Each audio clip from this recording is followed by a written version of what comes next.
कई बार पुलिस कई क्राइम के केसेस में पूरी पुलिस की टीम लगा देती है, अच्छे से जांच भी करती है, बड़े बड़े अफसर भी इन्वॉल्व होते हैं। मतलब उस केस को सॉल्व करने के लिए पूरी ताकत लगा देते हैं, लेकिन वो केस जल्दी सॉल्व नहीं होता है। लेकिन अचानक उस केस में कुछ ऐसा छमदे हो जाता है, या कुछ अचानक से कुछ ऐसी कहानी आ जाती है, या किसी की थोड़ी सी गलती आरोपियों की पुलिस फिर उस केस को सॉल्व कर देती है। आज के भी केस कुछ ऐसे ही है जो 2 सालों तक, 1.5 सालों तक बोल सकते हैं, 2 साल के अंदर, ये 2-3 महीना पहले तो 2 साल बोल सकते हैं, 2 साल तक ये केस अनसोल्व रहती है। लेकिन एक जो हेड कांस्टेबल होते हैं वो चाय पीने के लिए एक टपरी पे जाते हैं, चाय की दुकान पे, और ये केस सॉल्व हो जाती है। सोच सकते हैं जिसमें बड़े बड़े पुलिस अफसर लगे हो, वो केस नहीं सॉल्व होता हो, लेकिन अचानक में केस सॉल्व हो जाता है, तो सोच सकते हैं बहुत अच्छी बड़ी बात है। तो चलिए पूरी घटना को इस कहानी के माध्यम से आप लोग को बताएंगे और सोचने और समझने की कोशिश करेंगे घटना आखिर में कहाँ की थी। आपका भाई बहुत ज़्यादा मेहनत करता है, गाड़ियाँ चलाता है, टाइम निकाल कर आप लोग के लिए वीडियो बनाता है, कहानी लिखता है, कहानी नहीं न्यूज ही लिखता है। जो न्यूज घटना घटती है तो कहानी भी सोच सकते हैं, मैं अपनी कहानियों के माध्यम से बताता हूँ, मतलब न्यूज को कहानी के जैसे बताता हूँ। तो अपने भाई को भी सपोर्ट कीजिए, लाइक कीजिए, सब्सक्राइब कीजिए। तो नमस्ते, आदाब, सत श्री अकाल। आज की जो सच्ची घटना मैं आप लोग को सुनाने और बताने जा रहा हूँ, ये कहानी कर्नाटक जिला के दामन गेट से शुरू होती है। वहाँ पे एक परिवार होता है, उस परिवार के मुखिया का नाम रहता है, जो रहते हैं निगप्पा। निगप्पा एक बहुत अच्छे आदमी रहते हैं। उनकी पत्नी का नाम रहता है लक्ष्मी, जो 8 साल पहले, निगप्पा की पत्नी 8 साल पहले इनकी शादी हुई रहती है, लक्ष्मी और निगप्पा की शादी 2017 में होती है। इन दोनों बहुत खुश रहते हैं। निगप्पा की एक सुपारी की बिजनेस होती है, अच्छे से चल रही होती है। सुपारी वो वाला मत समझिएगा जो लोगों को सुपारी दिया जाता है किसी को टपकाने वाला। ये सुपारी जो पान में मसाले में खाया जाता है, उसकी बिजनेस होती है, अच्छे खासे चल रहे होते हैं। तभी अचानक 2024 के 18 जनवरी को निगप्पा रस्मी तरीके से गायब हो जाता है।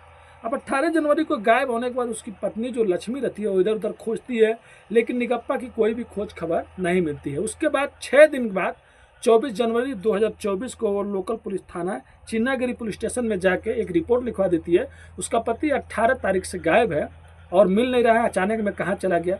पुलिस FIR तो लिख लेती है और उसकी जाँच करने लगती है। लेकिन ठीक 6 दिन के बाद एक और घटना सामने होती है। 24 तारीख को अपने पति की कंप्लेन लिखवाई रहती है गुम होने की। 18 तारीख को पति गुम हुआ रहता है, लेकिन 30 जनवरी 2024 को जो लक्ष्मी पत्नी रहती है वो भी रस्मी तरीके से गायब हो जाती है। अब उसके घर वाले, जो लड़की के घर वाले रहते हैं, वो लोग पुलिस स्टेशन में केस लिखवाते हैं। अब दोबारा जब ये केस लिखा जाता है तो पुलिस हरकत में आती है, पुलिस जाँच करने लगती है। लेकिन 2024 का जनवरी का जो केस रहता है, जाँच करते करते बहुत दिन बीत जाता है। तो आप भी सुने होंगे, कुछ भी इसमें मतलब कोई क्लू नहीं मिलता है। आखिर में लक्ष्मी गई तो गई कहाँ, और उसका पति जो रहता है निगप्पा, ये आखिर में कहाँ गया। अगर ये मतलब इसकी मौत हो गई तो बॉडी मिलना चाहिए, कहीं पे गुम हो गया तो मिलना चाहिए। ऐसे करते करते धीरे धीरे साल बीत जाता है। उसी चिन्नागिरी पुलिस स्टेशन में एक इंस्पेक्टर रविश कुमार आते हैं। जब नई उनको चार्ज मिलता है, मतलब दूसरे जैसे ट्रांसफ़र होकर। तो ये बहुत ईमानदार और बहुत अच्छे इंस्पेक्टर रहते हैं। इनका काम ही रहता है, किसी भी पुलिस स्टेशन में जब ये जाते थे तो अक्सर पुराने केस को मतलब देखते थे, जो अनसॉल्व है उसको केस को सॉल्व करते थे। ये आते हैं और कहते हैं, जो भी इनके अफसर रहते हैं, जो कांस्टेबल रहते हैं, कि जितने भी केसेस हैं जो अनसॉल्व है वो लेके आओ। तभी इनकी नज़र निगप्पा के इस केस फाइल पर पड़ता है, जो देखते हैं कि मतलब 10-12 दिन के अंदर पति भी गायब और पत्नी भी गायब, और दोनों में से कोई भी नहीं मिला। अगर दोनों लोग की मौत हो गई है तो लाशें मिलना चाहिए, अगर दोनों लोग जिंदा है तो दोनों लोग को मतलब मिलना चाहिए। लेकिन यहाँ पे क्या है, उसके बाद वो केस देखते हैं।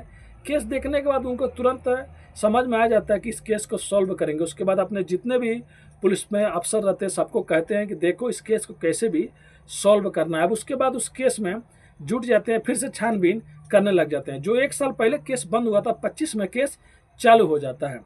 अब 25 में केस चालू होने के बाद जो इंस्पेक्टर रहते हैं रविश कुमार, अब वो जाते हैं और पता लगाते हैं कि निगप्पा के और भी कितने भी मतलब जो थे, दो दोस्त थे। तब एक दोस्त का नाम सामने आता है जिसका नाम संतोष रहता है। अब इंस्पेक्टर साहब संतोष से कहते हैं, बताओ तुम निगप्पा के बारे में क्या जानते हो, और उसको तुमने कब कब देखा था, नहीं देखा। तो वो कहता है कि साहब मैं कुछ नहीं जानता हूँ, लेकिन हाँ वो गायब हो गया है। तब कहते हैं उसकी पत्नी के बारे में क्या जानते हो, बताओ। तब वो कहता है कि पत्नी के बारे में ज़्यादा तो नहीं, लेकिन हाँ उसकी पत्नी जो थी निगप्पा की, उसका एक दोस्त था जिसका नाम टिपेश रहता है, और इन दोनों में अच्छी खासी दोस्ती भी थी। अब पुलिस कहती है टिपेश कौन है। उसके बाद पुलिस अब टिपेश के बारे में पता लगाने लगती है, लेकिन पता चलता है जिस दिन से लक्ष्मी गायब हुई रहती है उसी दिन से टिपेश भी अपने घर से गायब हो गया रहता है। अब पुलिस इनको ढूंढे तो ढूंढे कहाँ, और उसके बाद फिर से संतोष पे अच्छे से जब पुलिस पूछताछ करती है अपने तरीके से, तब संतोष एक कहानी सुनाता है। संतोष कहता है अब तो मेरे को ये नहीं मालूम कि टिपेश और लक्ष्मी है कहाँ पे, लेकिन हाँ एक चीज़ आप लोग को ज़रूर बता सकता हूँ कि जो निगप्पा है उसकी कत्ल हो गई है, और उसका कत्ल होने के बाद उसको एक वहीं पे एक नदी थी उसमें ला के ये लोग फेंक दिए थे। अब पुलिस जो संतोष का बयान रहता है उसके आधार पर तुरंत पुलिस के कुछ और भी आदमी बुलाए जाते हैं, और उसके बाद नदी में अच्छे से छानबीन होता है। लेकिन सोच सकते जो 1 साल हो गया हो वो क्या लाशें मिलेगी या बॉडी मिलेगा, कुछ ऐसा होता नहीं है। अब पुलिस को भी समझ में नहीं आता है कि जो संतोष बयान दे रहा है कि निगप्पा का मर्डर हो गया है और टिपेश और उसकी पत्नी लक्ष्मी ने किया है, और वो लोग भाग गए हैं एक दूसरे के साथ में, लेकिन है तो है कहाँ पे कहाँ गए। अब पुलिस इधर पूरे छानबीन करती है लेकिन कुछ भी क्लू नहीं लगता है। उसके बाद एक दिन ऐसा आता है कि जब एक हेड कांस्टेबल जब इस केस के बारे में सुन रहा होता है, उसी चिन्नागिरी पुलिस स्टेशन से थोड़ा सा दूर पे वो रहता है, और एक चाय के टपरी पे जाके बैठ जाता है, और बैठने के बाद चाय पी रहा होता है। तभी अचानक उसका एक दोस्त नज़र आ जाता है जो ऑटो वाला रहता है, जो उसके बाद मिलने के बाद उससे कहता है, जो कैब ड्राइवर रहता है, कि अरे यार इधर किधर घूम रहे हो। उसके बाद वो कहता है कि बहुत परेशान नज़र आ रहे हो पुलिस साहब। वो कहता है यार परेशान क्या, एक नए इंस्पेक्टर आए हैं रवीश कुमार, और देखो ना आने के बाद एक ऐसे केस में उलझा दिया जिसके बाद पूरे दिन उसी केस में लगे रहो, पुराना केस है सॉल्व भी नहीं हो रहा है, और मालूम नहीं 2 आदमी थे कहाँ चले गए। तब वो कैब ड्राइवर पूछता है कि बताओ हमें भी बताओ कैसा केस है। तब वो बताता है कि एक लड़की थी जिसका नाम लक्ष्मी था, उसका पति निगप्पा है, दोनों लोग गायब हैं। और फिर तीसरे आदमी का एंट्री होता है संतोष, वो कहता है कि टिपेश के साथ में भाग गई है और यहीं की ये घटना है। तब वो कैब ड्राइवर कहता है कि अरे यार तुम टेंशन क्यों ले रहे हो, केस तो सॉल्व हो गया। वो कहता है कैसे सॉल्व हो गया। वो कहता है जिस दोनों लोगों की तुम बात कर रहे हो उन दोनों को मैं ही कैब में अपने बैठा के और यहाँ से ला के कोची छोड़ा था केरल में। अब हेड कांस्टेबल खुश हो जाता, बोलता है कि तुम झूठ तो नहीं बोलो। वो बोलता है मैं झूठ क्यों बोलूँगा। उसके बाद वो कहता है कि उसका नंबर भी मेरे पास है। अब हेड कांस्टेबल को इस पर शक होने लगता है कि तुम उसका नंबर कैसे जानते हो और तुमने उसे कैसे छोड़ा था। वो कहता है कि वो लोग मेरे को ही बोला था इस दिन छोड़ने के लिए, और मैं बाकायदा याद है, वो फोटो दिखाता है मोबाइल से। वो कहता है हाँ यही लोग हैं, और इन लोगों को मैं कोची ला के 600 किलोमीटर दूर वहाँ पे छोड़ दिया था, और छोड़ने के बाद वहाँ से फिर से मैं वापस आ गया। लेकिन आने के टाइम में हर पैसेंजर से यही बात बोलता हूँ, अगर दोबारा कुछ काम आए, कभी मतलब ज़रूरत पड़े तो मेरे को आप लोग कॉल कर सकते हैं, मैं आ सकता हूँ।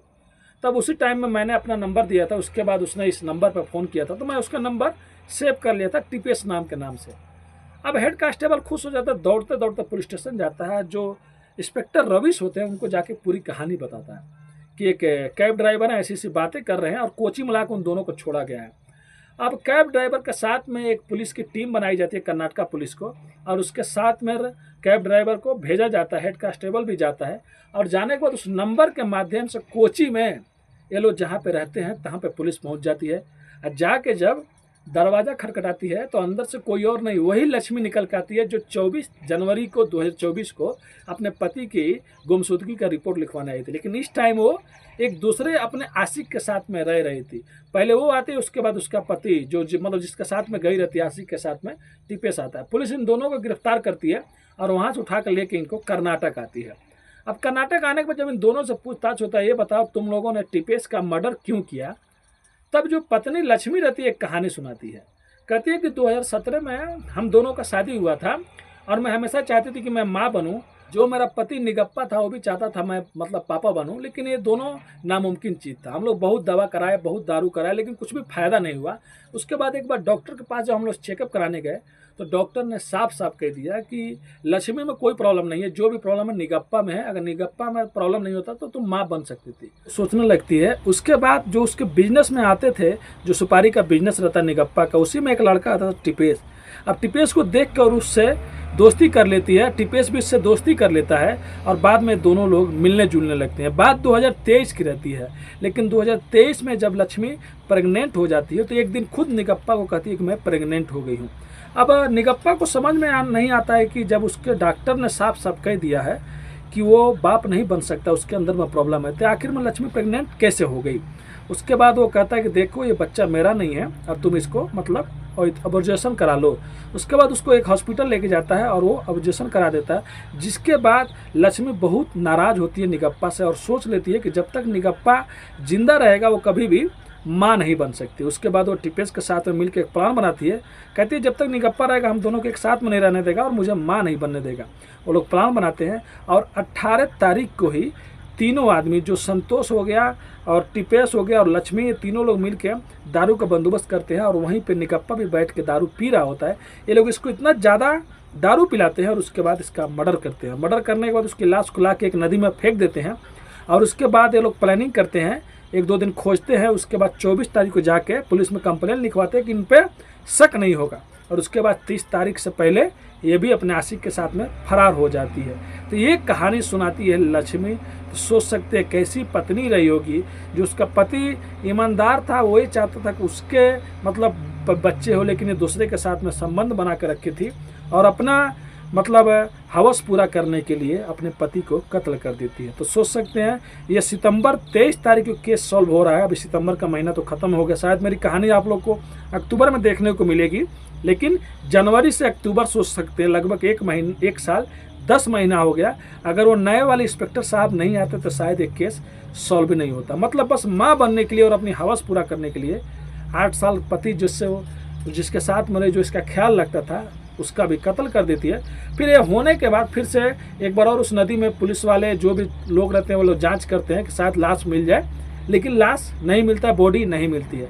अब जो रवीश हैं उनके सामने है कि कैसे भी कोर्ट में इन दोनों को भाई दोषी करार और इनको मतलब सज़ा दिलवाना है, लेकिन कोर्ट हमेशा सबूत मांगता है। तब देखिए सामने क्या होगा। लेकिन बहुत बार ऐसा हुआ है कि ऐसे आरोपियों को उम्र कैद की सज़ा हो जाती है, फांसी भले नहीं होती है, लेकिन इन्होंने जो जुर्म किया था तीनों लोग कबूल कर लिए। तीनों लोग पुलिस के कस्टडी में हैं और अब आगे देखिए उन पर क्या आगे होता है, लेकिन इन लोगों को जेल तो होना जरूर तय है।